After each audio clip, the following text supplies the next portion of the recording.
Gracias por venir a Interior 403. Yo soy Nora de la Cruz y la verdad es que tengo mucho miedo. Me da mucho miedo que este video no le haga justicia al libro que voy a reseñar, porque he pospuesto esta reseña mucho tiempo. La verdad quise tomármela muy en serio.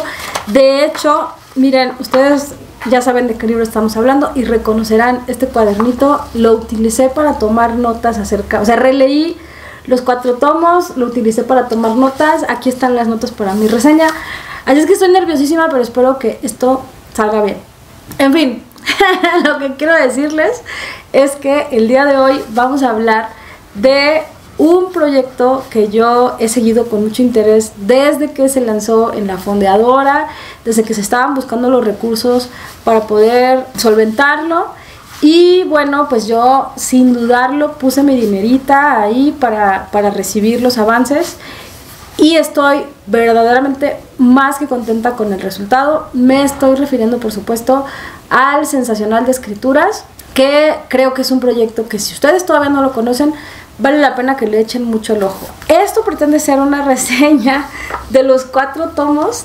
Voy a comentar los 4 tomos, voy a comentar mis impresiones finales, pero además voy a aprovechar para retomar esta sección que hace mucho no hacíamos video de esta sección. Y esto es los libros hechos perfume. Diositas, ampárenme, estoy de verdad que me muero de miedo. Bueno, yo sé que aquí hay algunas personas que siguen este canal que perfectamente conocen a Alejandra M. Vázquez. Alejandra M. Vázquez es una autora mexicana, ensayista. Hasta este punto se ha enfocado en la publicación de ensayos. Además es una tallerista, o sea, se ha dedicado también a acompañar la escritura de otras mujeres. Y bueno, su libro anterior, Su cuerpo de Harán, recibió el premio Dolores Castro de ensayo. Además de que, a pesar de ser una publicación pues que salió con un tiraje modesto, una editorial independiente, descentralizada, porque no salió en la Ciudad de México, y pues que no tuvo esto que tienen a veces los libros que salen respaldados por editoriales grandes, ¿no? Que tienen mucha prensa, que tienen mucha difusión. Bueno, el Sensacional, perdónenme, Su cuerpo de Harán no contaba con este tipo de respaldo, y a pesar de eso me parece que tuvo una trascendencia impresionantísima. O sea, ese fue un libro que llegó a muchas personas, ha llegado a muchas personas, y que además, a pesar de que salió, yo creo que en el año 2017 puede ser, no estoy tan segura, pero a pesar de que ya tiene varios años circulando, es un libro del que se sigue hablando. Y eso yo creo que es o sea, la prueba de la longevidad es de las pruebas más importantes que puede haber en literatura, ¿no? O sea, más allá del alcance que tuvo el libro con poco respaldo mediático, digamos, no solo eso, sino que es un libro que sigue siendo una conversación abierta, y que eso pues también nos habla de su trascendencia. Entonces, ya desde este libro, quiero decirles que Ale M. Vázquez empezaba a sugerir, por una parte, una manera de entender el ensayo que era muy peculiar, o sea, que intentaba alejarse de algunas de las concepciones que existen en torno al ensayo. Por ejemplo, la que tiene que ver con la solemnidad o con la erudición. Entonces, bueno, no quiero decir que Ale es la única ensayista mexicana que ha ido transformando el ensayo, pero sin duda sí hace parte de una generación de ensayistas mexicanas que están trabajando con el ensayo de maneras muy peculiares y proponiendo formas de usar el ensayo no solo para decir, sino para pensar y para abrir conversaciones respecto a ciertos temas que son interesantes, ¿no? Esto es para contextualizar que este libro, digamos, o más bien, sí, el libro anterior hacía parte de un proceso relacionado concretamente con el cuidado, pero no exclusivamente, y pues que Ale pues ya tenía algún tiempo no solamente de escribir, sino también de acompañar otras escrituras y acompañar otros piensos, porque también me parece que estaba en el comité organizador de no me acuerdo si era seminario, pero era un evento en el cual se reunían otras personas interesadas en el trabajo de cuidados y que se llamaba Pensar lo Doméstico. Entonces, insisto, Ale venía de una serie de procesos en los cuales había problematizado respecto a ciertos temas, y entonces no me acuerdo si fue en el año 2020 o 21, me parece que el 21, pues de repente lanza esta convocatoria para fondear un proyecto que se llama Sensacional de Escrituras, que es justamente el que vamos a comentar hoy. De por sí creo que es importante cuando un libro es ambicioso en su forma, o sea, en la manera en la que está escrito o en las discusiones que propone. Pero Ale lo llevó más allá y siento que esto vale la pena mencionarlo muchísimo, porque Ale estaba siendo ambiciosa incluso desde la manera de producir el libro. No solo producirlo, sino distribuirlo y comunicarlo y difundirlo, etc. Esto, para empezar, creativamente tiene ciertas implicaciones, pero conforme nosotros fuimos recibiendo el Sensacional, también nos dimos cuenta de que esta manera de hacer las cosas tenía que ver con el propio proceso de la escritura del libro, pero además con el propio proceso de pensamiento que estaba sucediendo en estos ensayos. Y ahora voy para allá. Entonces, este proyecto en realidad es un proyecto que es difícil de clasificar en el o sea, no se puede encasillar en el término autogestivo, porque eso sonaría como a individual, o como a... Sí, o sea, como esta idea del self-made. Y en cambio lo que sucede aquí es que se trata de un proceso, pues prácticamente es un proceso independiente en el sentido de que no lo presenta una editorial, pero es un proceso más bien colaborativo, o sea, donde incluso la autoría se entiende de manera colaborativa. O sea, todos los libros están firmados por 3 personas, pero ya cuando empezamos a leer el libro se incluye a una cuarta persona, y al final del proceso se dice que hay 5 personas porque la quinta persona es la lectora, ¿no? Entonces ya de entrada, desde el principio, y aunque nosotras no lo supiéramos, pues el proceso del ensayo estaba completamente abierto. O sea, era una escritura, no solo una escritura completamente abierta, sino una autoría completamente abierta. Entonces, bueno, ya desde ahí, desde esa convocatoria, pues estaba planteando una cuestión interesante y que sería tematizada más tarde en los libros, ¿no? Pero después se nos dice que este es un ensayo por entregas, que eso también está chido, porque hasta este momento pues nosotros entendíamos como la novela por entregas, ¿no? O las series, o sea, como que siempre el concepto de por entregas tenía que ver con lo narrativo, o sea, con que alguien nos está contando la historia por capítulos, o con, digamos, los manuales, ¿no? Que son más bien como divulgativos, explicativos, pues estos cursos por entregas. Pero un curso nos hablaría de una verticalidad en la cual alguien tiene algo que enseñarnos y nosotros tenemos que aprenderlo así ciegamente. Pero aquí está hablando de un ensayo por entregas, y el ensayo es por naturaleza un texto dialógico. O sea, en la naturaleza misma del ensayo lo que está incluido es el diálogo y lo que está incluido es el otro. Y esta cualidad del ensayo concretamente es la que se lleva al límite en este proyecto, y creo que también este formato de hacerlo por entregas también tiene esa intención de convertirlo en una conversación. O sea, en lugar de entregar un ensayo acabado que tiene, o sea, que empieza con mayúscula y termina con punto final y ya ahí está lo que yo dije y piensa lo que quieras y si quieres lo puedes releer o lo que sea, pues aquí entran otras dimensiones en juego que hacen que la conversación se abra y que sí parezca realmente una conversación. Y en este caso, al hacerlo como por correspondencia, digamos, como un curso por correspondencia, entran en juego 2 cosas. En principio, que ya hay una corresponsal, o sea, hay alguien esperando la entrega, hay alguien que se suscribió, digamos, en la fondeadora y que está esperando la entrega. Y por otra parte, entra en juego la dimensión temporal. O sea, primero te plantean una serie de ideas y de cuestiones y tú tienes tiempo de procesarlas y de hacerte preguntas y de escuchar qué te respondes, y después, en otro momento del proceso, se aparece otro tomo en el cual se plantea otra cuestión que sí está conectada con la anterior, pero que también indudablemente va a estar tocada por las cosas que te pasaron y las cosas que te dio tiempo de pensar entre un tomo y otro. Esto también me parece fundamental en el proceso de escritura y de recepción de este texto, sin duda. O sea, el hecho de que sea por entregas pues no es nada trivial. Y bueno, como dentro del mismo libro nos dicen que en la autoría hay 5 personas implicadas y la quinta es la lectora, pues también podría decir que el Sensacional de Escrituras es una comunidad. No solo es la pequeña comunidad que produce los tomos, sino es toda la comunidad que pues se sumó a ese fondeo y que recibió su libro en cada momento y que lo leyó y que estábamos participando de esa conversación pues de maneras diferidas pero a la vez simultáneas, y que después cuando llegaba el nuevo tomo pues también inevitablemente conversábamos al respecto, y entonces estábamos haciendo parte de esta gran conversación y la estábamos amplificando y estábamos haciendo esta comunidad en torno a la escritura. Pero entonces, digamos, materialmente, ¿qué es el Sensacional de Escritura?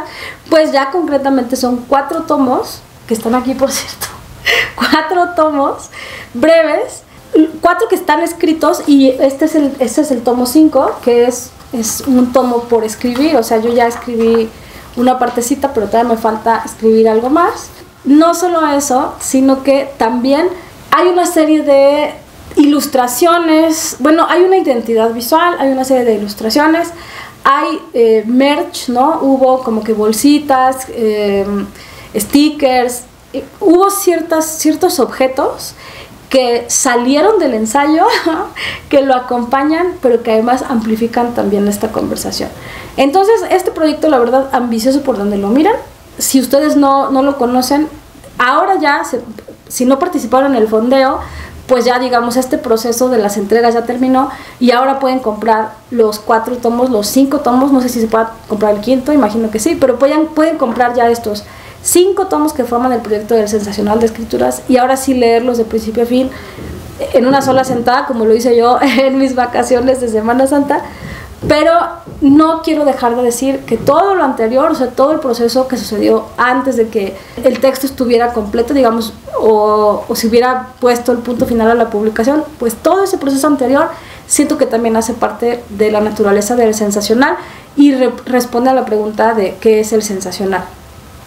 Pero bueno, en un sentido también de contenido, el sensacional es un ensayo por entrega, ya lo dijimos, pero se llama Sensacional de Escrituras justamente porque son 4 ensayos, que uno corresponde a cada tomo. Los 4 están conectados, y en realidad lo que hacen los 4 es intentar poner en cuestión el concepto de escritura con el que hemos ido trabajando hasta hace muy poco, y entonces preguntarnos si esa idea de la escritura y esa idea de la autoría todavía nos es funcional, y sobre todo si nosotras hemos ido cuestionando otros conceptos que muy recientemente nos hemos dado cuenta de que eran problemáticos y de que ya no nos funcionan más. O sea, ciertas categorías entendemos que ya no nos funcionan más. Pues una cosa que plantea Ale M. Vázquez en estos ensayos es que posiblemente la idea misma de escritura y la idea misma de autoría pues también sea una de estas categorías que necesitan revisión, si ponemos en cuestión otras, ¿no? O sea, relacionadas pues no solamente al género, sino también al trabajo, al capital, a la productividad, etcétera, etcétera. Pues si todo eso está ahorita criticándose, mirándose con nuevos ojos, pues también la escritura está conectada con eso, y también merece que la volvamos a mirar y que nos preguntemos cómo la estamos entendiendo y cómo la podemos entender a partir de ahora.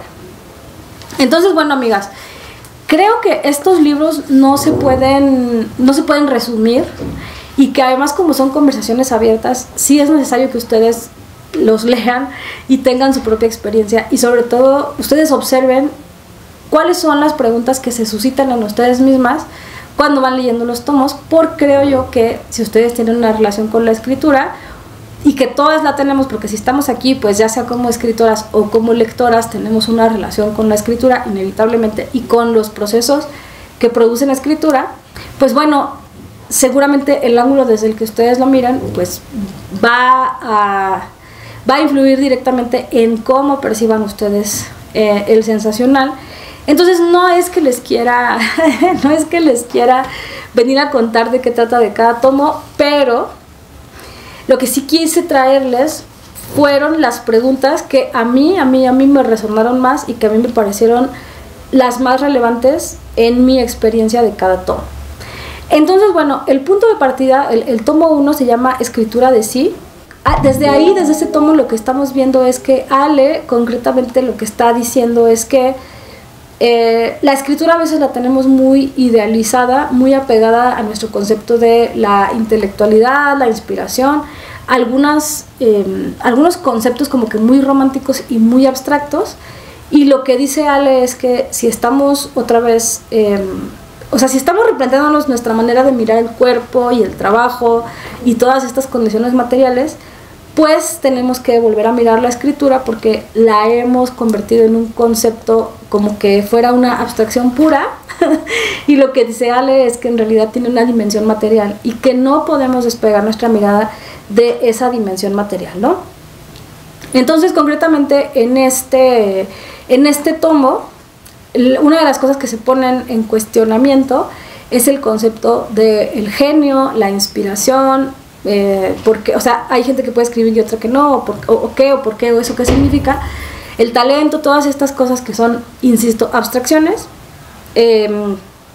Y entonces lo que dice Ale es, vale la pena volver a pensar si esto realmente es así o si es una narrativa que necesitamos mirar con un poquito de desconfianza, ¿no? Entonces las preguntas que yo traigo aquí a cuento son ¿en qué momento se retira del cuerpo la escritura, ¿no? Relacionado con esto de como si la escritura fuera así un proceso invisible, una inspiración que llega de pronto y te atraviesa, etcétera. Pues no, o sea, ella habla de que en la escritura está el cuerpo implícito, ¿no? Después, ¿es realmente la escritura un arrebato inefable? Es un poco lo mismo, ¿no? Y entonces la real pregunta y donde empieza todo este proceso del sensacional es ¿a qué estamos llamando a escribir y a qué concepto de autoría suscribimos cuando escribimos? Fíjense que hace poco yo presenté un libro y todavía en el público había un compa al que le parecía que Sor Juana había pasado a la historia no porque estuviera relacionada con personas muy poderosas en su tiempo, que tenían mucho dinero para difundir su trabajo, sino que él decía que no, que si tú escribes muy bien, el poder de tu letra, el poder del lenguaje, te va a llevar a traspasar la historia. Y yo le decía, bueno, pero es que la palabra es doble, o sea, incluso la palabra tiene una dimensión abstracta, ¿no? El significado, y una material, que es el significante, y sin materialidad, pues no hay palabra siquiera, ¿no? Ya no digamos la fama internacional, ¿no? Pero entonces, justamente, Ale parece insinuar que a ella el concepto de autoría con el que hemos trabajado hasta ahora, pues ya no le funciona, y una de las afirmaciones más contundentes del tomo es, escribo porque soy una persona viva. Una de las cosas que se pone, o sea, que una de las preguntas que nos plantea a nosotras como lectoras del sensacional es, ¿por qué escribes? ¿Tú por qué escribes, no? Y las razones pueden ser muchísimas, muy variadas, ¿no? Desde lo más inmediato, desde lo más pequeño hasta lo más grande. Y entonces escribo porque soy una persona viva es bastante elocuente en este sentido de intentar desacralizar e intentar, no sé si diría democratizar, pero sí ampliar un poco el rango de quien puede escribir y asumir su propia escritura, ¿no? Y entonces en el segundo tomo esta idea se continúa, se amplifica. El segundo tomo se llama Impostora, y hay que decir también que hay una gran ambición y un gesto de gran valentía en hacer una portada completamente tipográfica. O sea, si ustedes ven ese tomo, la portada es anaranjada y toda está escrita de principio a fin, o sea, no, en ningún momento dice el título, o sea, es verdaderamente una portada muy valiente.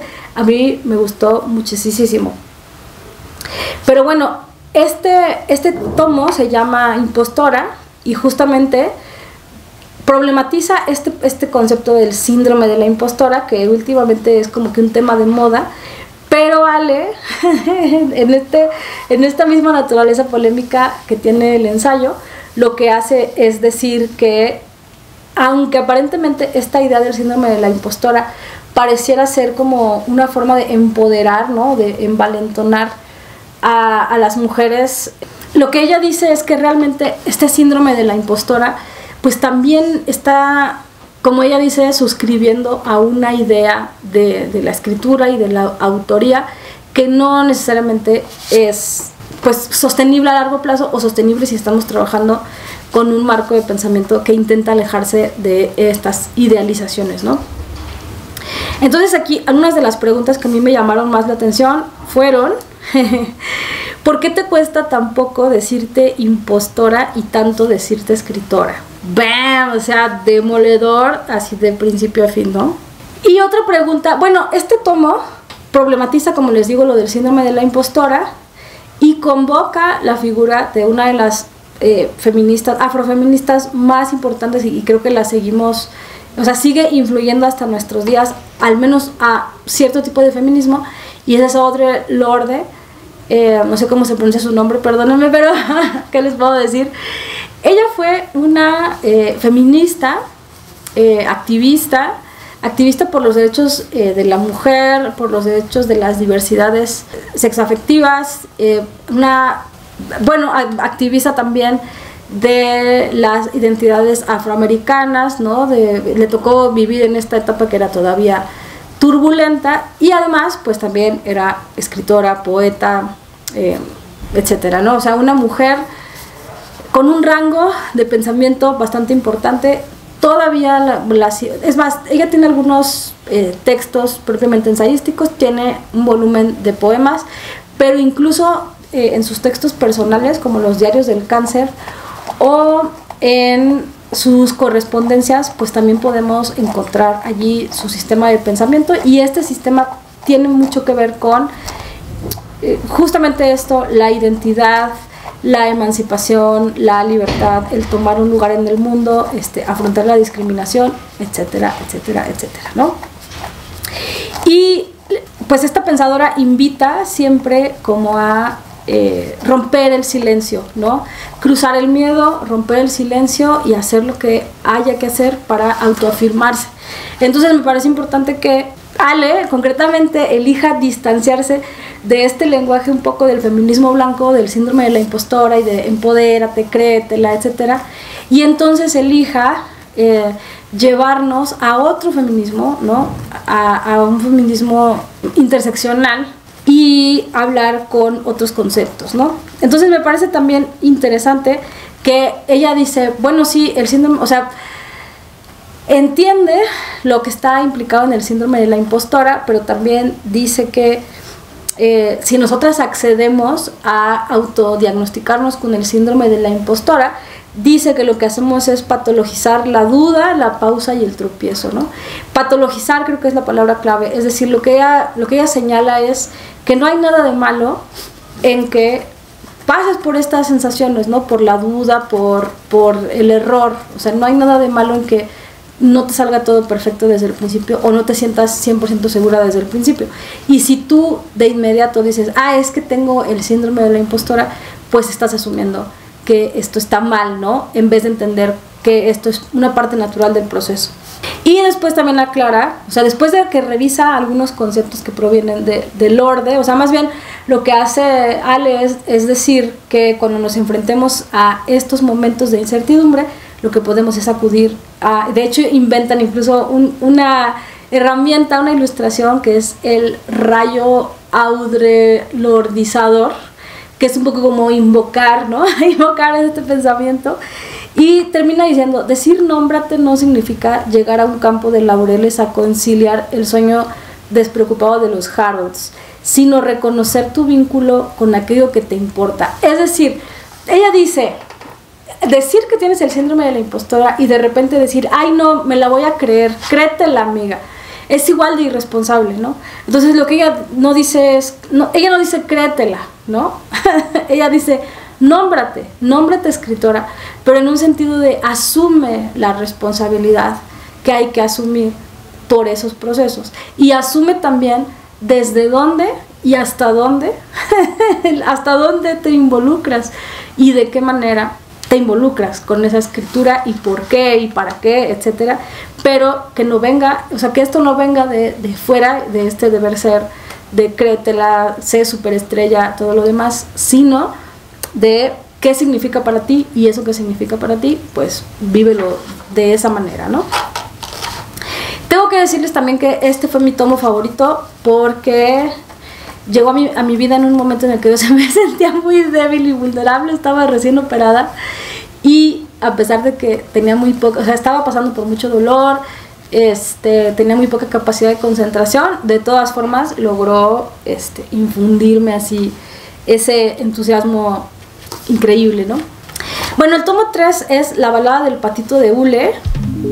Un poco este tomo tiene que ver con que en este momento, como, bueno, sobre todo es una cuestión cultural y de nuestra época, pero estamos llenos de oportunidades de decir y eso ha hecho que perdamos la facultad de escuchar, ¿no? Entonces, La balada del patito de hule lo que intenta hacer es poner nuestra atención en la importancia del proceso de escucha y de cómo la escucha no es necesariamente pasiva, sino que es también una manera de crear, o sea, de acompañar la creatividad, de crear, y es un proceso creativo en sí mismo. Y no se trata necesariamente de ser solo el recipiente de las netas de alguien, sino de participar de un proceso, ¿no?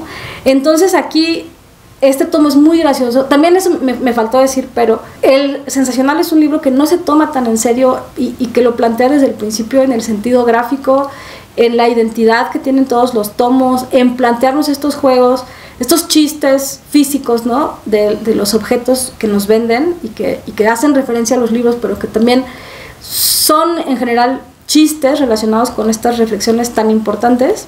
Entonces aquí en este tomo se nos habla de la patitodeulidad, del método del patito de hule, de la patitodeulidad como condición de escucha activa, creativa, sí, de la escucha participativa, ¿no? Entonces de la escucha que es pura presencia. Entonces aquí las frases que yo destaco es, bueno, una de las cosas que quiere poner Ale en cuestión desde el principio es que la subjetividad que escucha sigue sin ser reconocida como igual. O sea, como igual en categoría a la subjetividad de quien habla. O sea, como que siempre tenemos jerarquizado que el que tiene la palabra tiene el protagonismo y el que escucha pues está como en una segunda categoría, está recibiendo, está pasivo. Ale justamente lo que problematiza es esto, ¿no? Y después dice, el acto de escuchar no está exento de estándares de productividad, que eso también es otra idea que ahí sí tendrían que ir al tomo para entenderla dentro de su contexto, pero digamos la idea clave es que a la patitodeulidad le interesa que el código funcione y presta su corporalidad como caja de resonancia. Justo ahí de lo que nos hablan es como de la escucha, de que la escucha es un actuar, es una participación, es un involucramiento, o sea, es una presencia dentro del proceso del otro, ¿no? O sea, más allá de solamente de escuchar o de escuchar reactivamente, ¿no? Para contestar. O sea, todo este sistema se problematiza, se define, se desarrolla mucho más en el libro. O sea, definitivamente no hay manera de que yo les repita el proceso, pero justamente se habla aquí de entender la escucha de otra manera, entender la recepción en general de otra manera. Y aquí me llama la atención justamente que ustedes saben que ahorita yo estoy súper clavada con el método de Julia Cameron, que me ha salvado la vida, y me dio mucha, se me hizo muy curioso encontrar que Julia Cameron también tiene un libro dedicado a la escucha. No he leído ese libro todavía, pero tengo entendido, o sea, solamente de ojearlo, sigue el mismo método que usa para sus libros de escritura, pero te deja ejercicios relacionados con la escucha, y la escucha también se vuelve creativa. Entonces, a mí a veces me da la impresión de que Ale M. Vázquez y Julia Cameron son como dos hermanas separadas al nacer, que tienen sistemas de pensamiento y sistemas de acción muy semejantes, pero la diferencia es que Ale está hablando desde aquí, o sea, desde nuestro entorno, porque al final Julia Cameron pues es una mujer con muchos conectes en la industria del cine, con la gente, o sea, ella a veces escribe y dice, estoy en mi casa en Santa Fe, veo la montaña, o sea, está escribiendo desde otra realidad, y digo, es honesta al respecto y se vale que lo haga de esa manera, pero definitivamente Ale M. pues escribe desde un lugar que a nosotros nos queda mucho más cerca, o sea, un lugar, un contexto y unas condiciones materiales pues que a nosotras nos quedan mucho más cerca, ¿no? Y bueno, finalmente también Bisutería fue otro tomo que me llegó en el momento adecuado. El tomo se llama Bisutería justo porque de lo que se burla un poco Ale es como de que siempre tenemos estas métricas para los libros, ¿no? O sea, de cómo hablamos de los libros en términos de es una joya, ¿no? De este libro es valioso porque es una joya, porque es etcétera, etcétera. Y entonces ella dice que no todos los libros pueden ser joyas, ¿no? Porque, pues claro, si todos fueran joyas, ni siquiera podríamos distinguirlo, ¿no? Y que no todos los libros aspiran a pasar a la historia, ¿no?, de la humanidad, a transformar el pensamiento de Occidente, sino que hay libros que tienen otras aspiraciones y que no está mal. O sea, lo que ella dice es, tú no puedes descartar tu libro de entrada solo porque tú crees que como no vas a escribir una joya de la literatura, pues no mereces escribir nada, ¿no? Y por eso es que ella inserta este concepto de bisutería, de que, bueno, sí, claro, hay gente que escribe joyas, no todos los libros son joyas, pero la bisutería también tiene su valor, ¿no? Entonces aquí 3 ideas que a mí me... O sea, y además que en el momento en el que llegaron me resultaron muy útiles para poder continuar con mi novela. La primera es interiorizar el joyómetro en el contexto del proceso escritural se sale de toda lógica. Esto lo que quiere decir es que si tú, mientras estás escribiendo, estás intentando medir qué tan joya es esto que estás escribiendo, o sea, qué nivel de joyitud tiene lo que estás escribiendo, pues solamente, o sea, que estás rompiendo tu proceso de entrada, ¿no? O sea, tú mientras estás escribiendo, pues lo único que puedes hacer es escribir, y pues el joyómetro hace parte de otra conversación para otro momento, ¿no? Y que ni siquiera sabemos si sigue siendo pertinente. Ya después de que introduce este concepto de bisutería, dice, la bisutería no es conformista. O sea, lo que ella está diciendo no es que, bueno, pues como yo no puedo escribir una joya, voy a escribir cualquier cosa. No, o sea, simplemente lo que está diciendo es, yo voy a escribir lo que tengo que escribir, y eso que yo escriba va a tener su propio valor en función de lo que yo quería lograr, ¿no? Entonces dice, la bisutería no es conformista, es funcional, arriesgada, es llamativa, es sustentable y es entrona.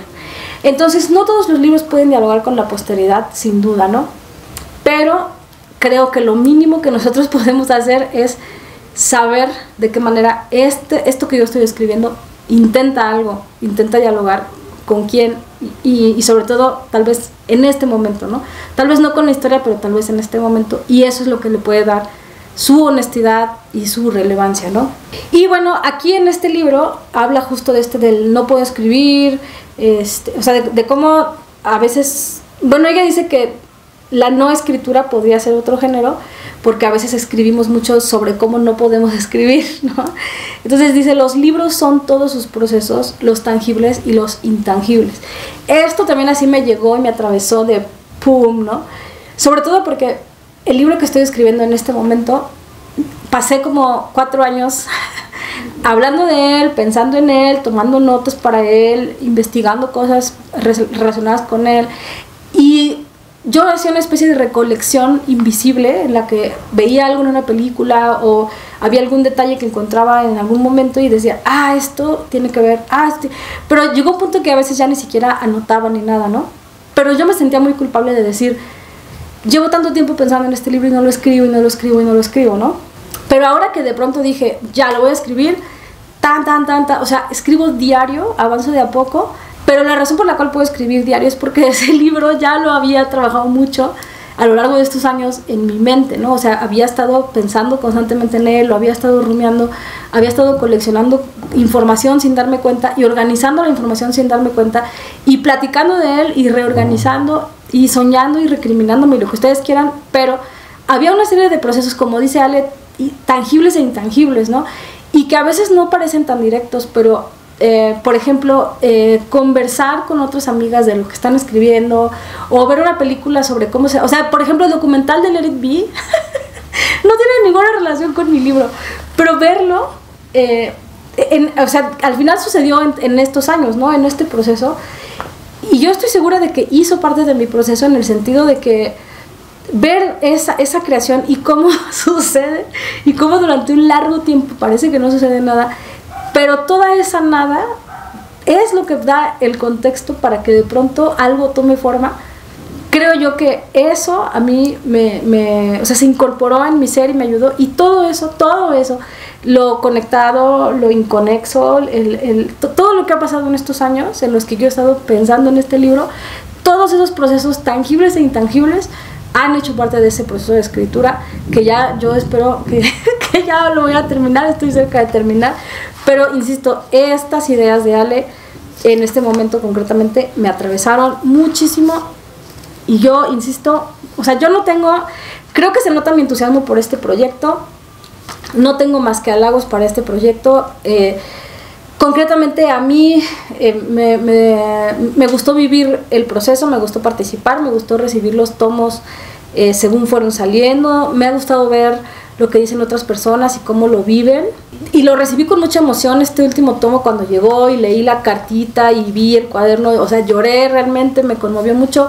Cuando se terminó el último tomo también sí sentía como esta onda de ya se terminó y estuvo muy padre, pero a la vez siento feo de que ya no, de que aquí ya se termina y nos despedimos del Sensacional. No sé, para mí sí fue un proceso muy emotivo y sobre todo porque también sucedió paralelamente con un momento muy importante de mi escritura, entonces yo lo disfruté muchísimo, lo recomiendo completamente y creo además que es un libro que estaremos o sea, yo ya había leído los tomos, los volví a leer, volví a descubrir cosas, en este momento que se los estoy platicando, creo que todavía se pueden encontrar más ideas y más discusiones en torno a estos ensayos, entonces la verdad me parece una de las publicaciones más sobresalientes de los años recientes, no solo en cuanto a concepto, o sea, el concepto físico del libro, de todo esto, que sin duda es maravilloso, pero también en cuanto al pensamiento que nos propone, de verdad, notable, o sea, en serio, o sea, creo que merece muchísima más atención y reconocimiento, pues, del que hasta ahora ha recibido. Y entonces, bueno, amigas, como Jessica, si me estás viendo, no sé, pero tú comentaste que tenía mucho que no hacíamos uno de estos videos de libros hechos perfume, pues al Sensacional lo vamos a convertir en perfume y yo creo, estuve pensando bastante, pero creo que estoy contenta con mi decisión y yo creo que si el Sensacional fuera perfume, sería ni más ni menos que Moschino Toy 2 Bubblegum. Este osito rosita, no se dejen engañar, ahora les explico. Bueno, en general los perfumes de Moschino tienen esta cosa muy camp, o sea, las botellas en general, hay una que está inspirada en Olivia, la de Popeye, o sea, hay algunas que, o sea, siempre tienen algo muy propositivo, pero sobre todo en los años recientes se han ido un poco por el lado camp. La línea Toy, o sea, Toy 1, Toy 2, el primer Toy era un oso de peluches y peluche, o sea, así como el oso, pero cafecito, un oso de felpa tradicional. Ese fue el primer Toy. Y ahora han sacado el Toy 2, que tiene algunas variables, o sea, hay un Toy 2, Boy Toy, Toy Boy, no me acuerdo, pero hay varios ositos de varios colores y de varios aromas. Pero este concretamente, imagínense, es un osito de cristal rosa y aparte se llama Bubblegum. Entonces, de entrada, creo que es un perfume, como le dicen en el argot perfumístico, retador, en el sentido de que uno ve la botella y parece que es un perfume para niña, ¿no? Que es un perfume, pues no sé, poco serio, parece un poco como chiste. Hay gente que ve el osito y dice, yo lo compré por la botella porque estaba bonito para decorar mi tocador, pero creo que nos puede dar la impresión de que es un perfume pues como juguetón, ¿no? O sea, como de juguete casi.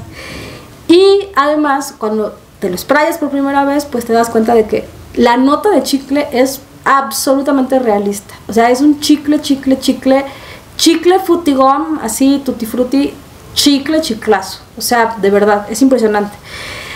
Esto se debe a que, bueno, la nota de corazón del perfume es goma de mascar, o sea, es básicamente chicle. Pero la cuestión es que la composición es muy compleja y tiene frutas confitadas, naranja amarga, limón, pero en ese mismo corazón de chicle tiene durazno, canela y rosa de Bulgaria. Y una base amaderada, que bueno, eso es básicamente para darle fondo y fijación, ¿no? Profundidad. Pero aquí es donde viene la cuestión interesante con el Toy 2 Bubblegum. Curiosamente, la nariz de este perfume es Olivier Fechot, espero estarlo pronunciando bien, pero es un perfumista francés. Este perfumista ha hecho muchos perfumes de H&M, o sea, de estos perfumes de tienda de ropa, así que son muy accesibles y que nadie diría que son así de alta gama, pero también es un perfumista que ha participado en 17 perfumes de Diptyque, que si ustedes saben de perfumería, pues saben que Diptyque sí es una marca muy top, nicho de propuestas así muy arriesgadas, muy lujosa además, pero sobre todo muy propositiva, ¿no? Concretamente este perfume desde el inicio es un perfume medio camp, original, juguetón, ¿no? Con sentido del humor, y sobre todo como que grita juvenil, tierno, etcétera, ¿no? Creo yo que en eso coincide el Sensacional, porque si alguien viera las portadas del Sensacional, pues creo que tienen muchos elementos que se parecen a los libros de texto, ¿no? O a... Sí, o sea, como que parecieran ir hacia un lado más juguetón, más sentido del humor, menos formal, ¿no? Pero aquí es donde está el giro interesante de este perfume de Moschino, y esto es que cuando pasa la nota de chicle, o sea, el chicle intenso dura, digamos, una media hora, pero cuando ese chicle pasa, cuando, o sea, lo que le llamamos el secado, tiene en el fondo una rosa, o sea, una rosa de Bulgaria muy opulenta, muy sofisticada, que se parece incluso a perfumes de rosa así de nicho, muy muy top, muy elegantes, muy sofisticados, como el famosísimo de Lina. O sea, el secado del Toy 2 se parece, o sea, es un secado de rosa atalcada, así con muchísimo cuerpo, muy densa, sí, empolvada, elegante, opulenta, que se parece al mismísimo de Lina. Ese perfume que todo el mundo dice es un perfume que huele a millonaria, que huele así a señora de las lomas, pues a eso huele el famosísimo Toy 2 cuando se seca. Entonces, es curioso que con esto, o sea, hay gente que ve el perfume y dice, ay no, yo no me voy a comprar eso porque ese osito está muy ridículo, y cuando lo prueban se quedan con la idea del perfume de chicle y dicen, no, yo cuando me voy a poner un perfume de chicle, me voy a sentir como niña, me voy a sentir, no va conmigo, etcétera. Entonces siento que hay poca gente que corre el riesgo de probar este perfume, pero en realidad se están perdiendo de algo que en el fondo es mucho más sofisticado que algunos de los perfumes comerciales como que gozan ahorita de más prestigio.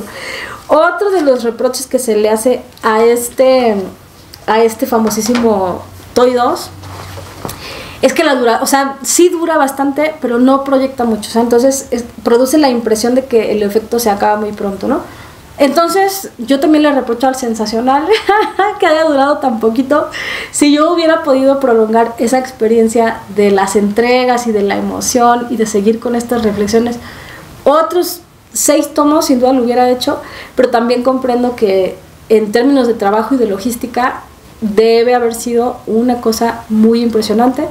Así es que bueno, le mando verdaderamente un abrazo y todas mis felicitaciones al equipo que hizo posible este ensayo por entregas. Y bueno, ya me extendí demasiado, así es que por ahora hasta aquí lo vamos a dejar. Muchas gracias por venir a Interior 403. Yo soy Nora de la Cruz y nos veremos en el próximo video. Adiós.